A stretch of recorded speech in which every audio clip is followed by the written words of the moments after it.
আপনি জানেন কি ব্রয়লার মুরগি খেলে আসলে কি কি ক্ষতি হতে পারে? এটা কি সত্যি ক্ষতিকর নাকি আমরা অতিরঞ্জিতভাবে ভয় পাই? চলুন বৈজ্ঞানিক দৃষ্টিতে জেনে নেই। আমরা প্রতিনিয়ত ব্রয়লার মুরগির মাংস নানাভাবে খেয়ে থাকি। এই মাংস কতটা স্বাস্থ্যকর আজকের ভিডিওতে আমরা তা জানবো।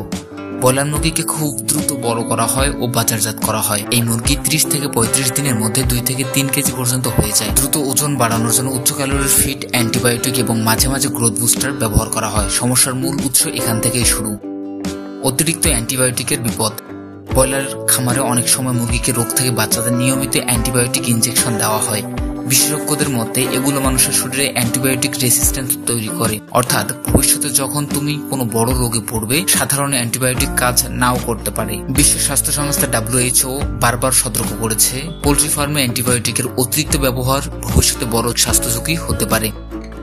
গ্রোথ বুস্টার ও হরমোনের ঝুঁকি।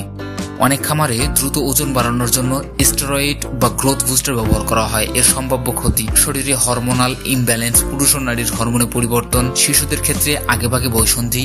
এটি WHO ও বিভিন্ন গবেষণায় উল্লেখ আছে। অতিরিক্ত ফ্যাট ও কোলেস্টেরল। ব্রয়লার মুরগিতে সাধারণত মুরগির তুলনায় ফ্যাট একটু বেশি থাকে। যারা প্রতিদিন বা প্রতিনিয়ত খায় তাদের ক্ষেত্রে ওজন বৃদ্ধি, কোলেস্টেরল বাড়া, হৃদরোগের ঝুঁকি এসবের সম্ভাবনা বাড়ে। উৎপাদন, পরিবেশের ঝুঁকি।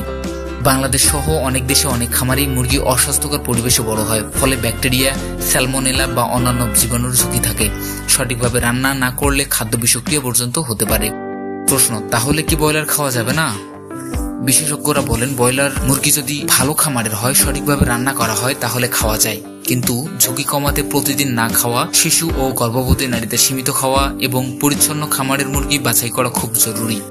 ব্রয়লার মুরগি খেলে ক্ষতি হয় এটা পুরোপুরি সত্য, আবার পুরোপুরি মিথ্যাও নয়। ক্ষতি নির্ভর করে কিভাবে মুরগি বড় হয়েছে, কিভাবে রান্না হয়েছে এবং তুমি কতটা খাচ্ছ তার উপর। নিজে সচেতন থাকো, পরিবারকে নিরাপদ খাবার দাও, সুস্থ থাকাই সবচেয়ে বড় বিষয়।